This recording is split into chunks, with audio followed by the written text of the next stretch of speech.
Seguimos acompañando al Señor en la pasión. Pedimos esa profunda simpatía para con Él, que nos conmueva, como dice San Ignacio.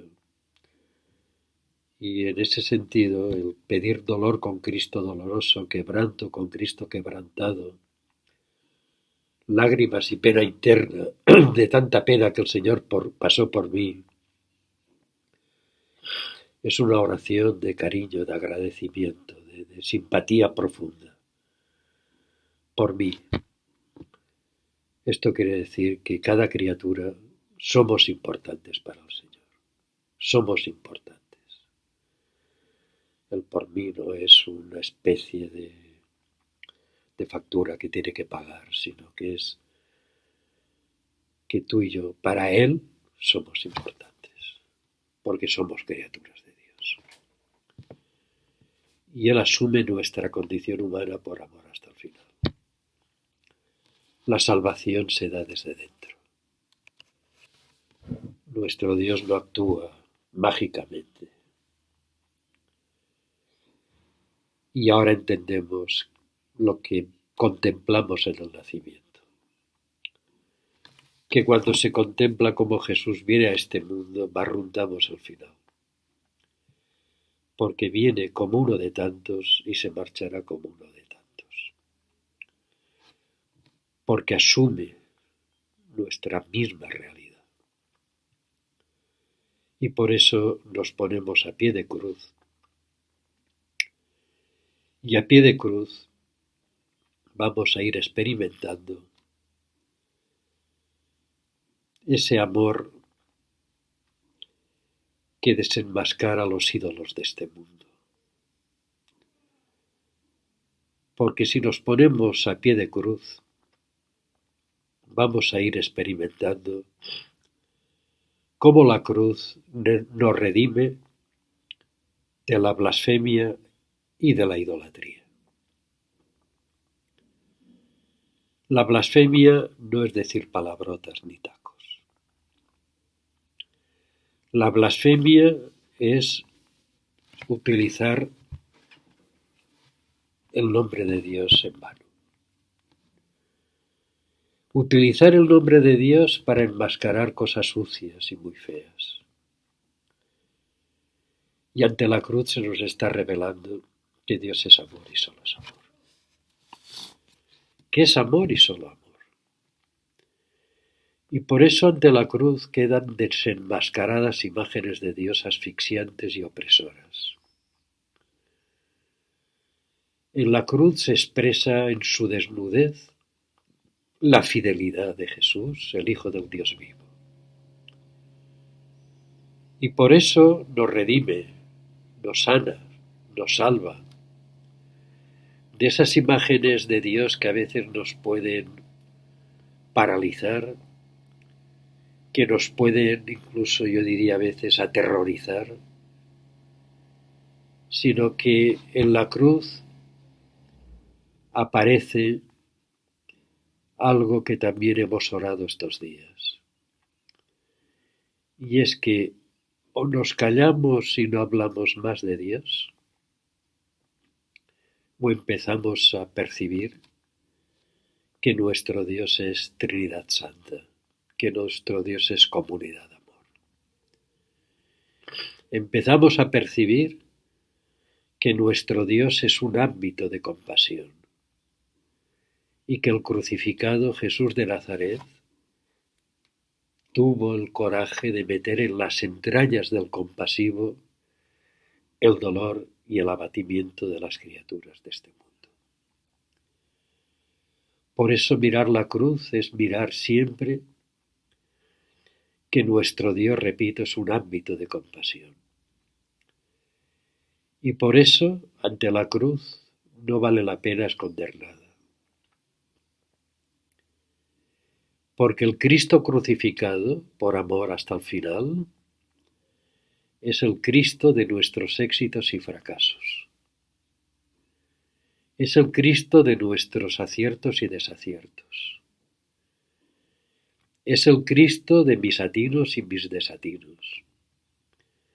Es el Cristo de mi salud y de mi enfermedad. ¿Es el Cristo de mi vida larga o mi vida corta? Porque la cruz abraza toda la realidad y la realidad sufriente. Y esto es locura de amor, evidentemente. Yo entiendo que Pablo en un momento diga que esto es de necios y de locos. Pero ante la cruz, por lo tanto, también somos liberados de los dioses. Los ídolos no son figuritas de barro ni cosas parecidas. El ídolo es una realidad creada y todo lo que el creador lo hizo bueno.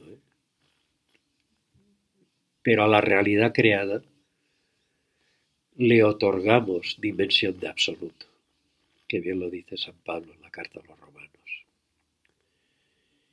Y cuando yo una realidad creada, la salud, la sexualidad, los bienes, el aprecio propio, realidades creadas buenas, yo les otorgo el poder de absoluto, entonces el ídolo me atrapa. Y paradójicamente hoy vivimos en una cultura que no testifica al Dios cristiano, al Dios de la vida, pero paradójicamente una cultura crédula. Y crédula en los ídolos. Y los ídolos nos atrapan, repito. Y los ídolos nos matan la libertad. Y los ídolos exigen sumisión. Y los ídolos exigen sacrificios. Y el ídolo, en el fondo, nos mata la vida. Nos mata la vida. Y cuando yo idolatro, la vida se me escapa, se me enajena. Esto somos adultos y lo tengo que explicar. Yo puedo absolutizar las cosas más inverosímiles. Puedo absolutizar mis convicciones ideológicas. Entonces, cuando las absolutizo, ya no hay quien dialogue conmigo ni yo con nadie, porque yo tengo la verdad absoluta. Cuando yo idolatro, y lo hemos visto en Getsemaní, la salud, me esclavizo de unas maneras impresionantes. Pero repito, el problema del ídolo es que son realidades en sí mismas buenas. En sí mismas buenas, claro que sí. Claro que sí. Si yo absolutizo mi imagen, claro que tengo que cuidar mi salud y mi imagen. Pero cuando la absolutizo, viene el engreimiento y el egocentrismo más atroz. Vamos a pedir ante la cruz que el Señor nos libre de los ídolos. Y todos tenemos un panteón de ídolos, todos. Y la manera cotidiana de reconocer el ídolo es cuando aquello que se nos toca y saltamos. ¡Ay, Señor! Y esto es un proceso vital. A mí me ilumina mucho la imagen del crucificado de la cruz en el Evangelio de Mateo. Mateo escribe para una comunidad judeocristiana y utiliza toda la simbólica del Antiguo Testamento para expresar que en la cruz se da cumplimiento al día de Yahvé, con esos tonos apocalípticos definitivos. Las rocas se abrieron, los muertos resucitan, las nubes cubrieron la tierra. Son imágenes muy veterotestamentarias. Pero a mí me significa mucho el que toda la tierra tembló. Y es que ante la cruz todo tiembla. Todo tiembla. Porque lo único consistente es la incondicionalidad del amor de Dios que se manifiesta en la cruz. Y esa incondicionalidad vamos a retomar también la dimensión de Eucaristía y de lavatorio que vimos, porque aquí estamos percibiendo que toda la incondicionalidad del amor es lo que en el lenguaje litúrgico decimos, lo que a veces lo usamos tanto que acaba significando poco, la alianza nueva y definitiva. Nueva y definitiva. Nueva porque ha terminado ya la relación contractual. En Jesús se muestra la inquebrantable fidelidad de nuestro Dios. La inquebrantable fidelidad de nuestro Dios. Yo le podré fallar, Él no va a fallar. Yo lo podré abandonar, Él no me va a abandonar. Y definitiva, Fapax, para siempre. Para siempre.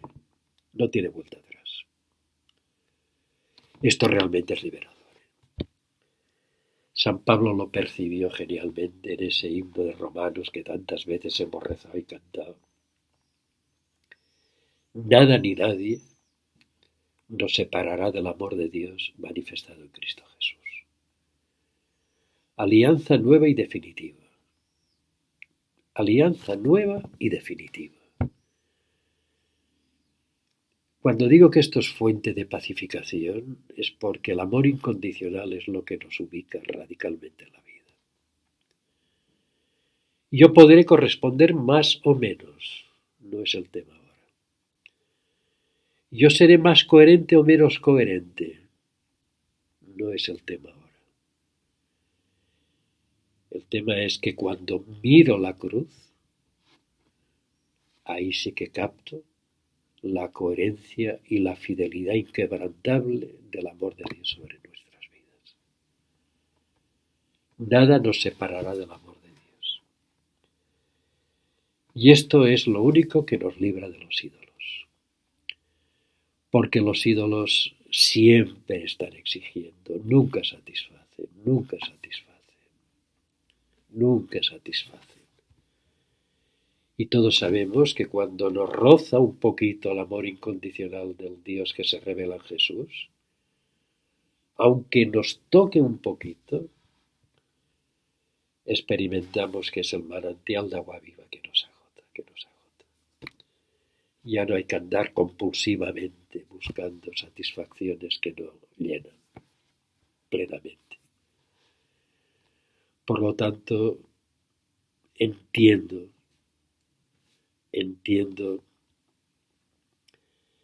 la antigua liturgia de que la gracia está en el fondo de la pena. Y ante la cruz también se va entendiendo esa decisión inquebrantable de nuestro Dios, de que ha decidido querernos y para siempre. Y por eso, como os decía, ante la cruz no vale la pena esconder nada, no vale la pena, no vale la pena. Ante la cruz, cuando nos presentamos ante ese amor incondicional en nuestra verdad, siempre experimentamos consuelo, siempre. No hay que andar escondiéndose. Pero también hay una dimensión muy honda de significado aquí en la cruz. Y es que, claro, como hemos ido viendo y estamos orando, Jesús es la víctima inocente. Sin justicia se lo llevaron. Y la cruz también me hace mirar donde mi mundo me dice que no mire. Donde mi mundo dice que no mire. Y es que la cruz me lleva a mirar a los crucificados de este mundo, a los descartados, a las descartadas. Tanta gente que no encuentra sitio, que no hay sitio, que han venido a este mundo sin comerlo ni beberlo y lo viven como una broma pesada. Mundos de injusticia, de sufrimiento, el mundo de las migraciones forzosas, de cómo estamos destruyendo la casa común, esos mundos de la trata, de que el humano se convierte en pura carne de cañón. Y esto es por tener una mirada lúcida, porque ahí está el Cristo crucificado. Ahí está también, por supuesto, la carne de Cristo. Y esto nos sumerge de verdad en ese amor que supera toda palabra. Repito, entiendo que Pablo diga que esto es locura y necedad, que esto los sistemas religiosos y los sistemas políticamente correctos nunca lo entenderán. Y nosotros nos ponemos a pie de cruz porque ahí encontramos nuestra fortaleza que no nos quita dolor, pero encontramos, repito, la incondicionalidad en el dolor. Y esto nos tiene que llevar también a ahondar en la vida en una dimensión que muchas veces se nos escapa. Y es que Jesús expira y se hace un gran silencio. En el Evangelio de Marcos, que no teologiza la muerte de Jesús, Jesús murió dando un fuerte grito. Punto. Y ese grito de Jesús es un grito que nos lleva a experimentar el silencio espeso del Sábado Santo. No olvidemos que en el centro del triduo, cuando celebramos el triduo pascual, que lo comenzamos con la liturgia del Jueves Santo por la tarde, una liturgia plena de sentido, de significado. El viernes es un día de adoración de la cruz, pleno de significado. Pero no olvidemos que entre el dolor del viernes y la luz de la Pascua hay un vacío de silencio. Si vais al misal romano, a la liturgia oficial de la Iglesia, el Sábado Santo solo pone Sábado Santo. No hay liturgia. No hay liturgia. Y esto no es una ocurrencia de un monseñor allá en el Vaticano, en la congregación de... Esto es una dimensión de la experiencia de Dios. Repito, entre el dolor del viernes y la luz de la Pascua hay un vacío de silencio. El Sábado Santo es una dimensión, es el día litúrgico. No se celebra la Eucaristía de ninguna manera. Y en muchas iglesias antiguas ni tan siquiera se rezaban los salmos el día de Sábado Santo. Porque esto nos expresa la hondura también del amor, de no precipitarnos. Y no podemos ser tan pretenciosos de que al mismo tiempo que vivimos situaciones de dolor, o de sinsentido o de cruz, querer encontrar el significado inmediatamente. Y todos tenemos experiencia, o se tendrá, de que tiene que pasar tiempo a veces para encontrar sentido a situaciones vividas que mientras las hemos vivido no le encontrábamos el significado y el sentido. Y esto hace que nuestra fe se haga una fe adulta. Porque no puedo, repito, ser tan pretencioso de querer encontrar significados inmediatamente. Y a veces hemos vivido situaciones que ha tenido que pasar tiempo y solo con el tiempo hemos podido decir, el dedo de Dios estaba allí. Aquella situación que no le vi sentido me hizo crecer como criatura, como persona. Y una situación que entonces no le veía absolutamente ninguno. Situaciones vitales de enfermedad, como hemos visto en Getsemaní, o de fracaso de proyectos, que mientras se viven no se le ve el sentido. Y a veces ha tenido que pasar tiempo. Y es más, el cristiano adulto no se puede morir con todas las respuestas. No se puede morir con todas las respuestas. No podemos. Y hay situaciones en que pasan los años y seguimos sin encontrar sentido. Y hay que saber vivir con ello, porque esto hace nuestra fe madura. Igual que decía que el amor cobra densidad cuando realmente incorpora ese sufrimiento y padecimiento por lo que se quiere y a quien se quiere, la fe cobra adultez honda cuando no la convierto en un sistema rápido de respuestas, sino de poder seguir esperando confiadamente en el amor incondicional. Y en situaciones poder decir yo sé de quién me he fiado. Pero somos peregrinos, somos caminantes. San Pablo lo vuelve a decir genialmente, no se ha revelado en plenitud que ser hijos e hijas de Dios. Y este mundo sigue gimiendo, pero veremos que el Espíritu viene en auxilio de nuestra debilidad. Por lo tanto, ante la cruz también vamos a pedir la gracia de saber vivir con Él, en su silencio expectante. Y hay una dimensión del silencio que a mí me da devoción. Las devociones son libres.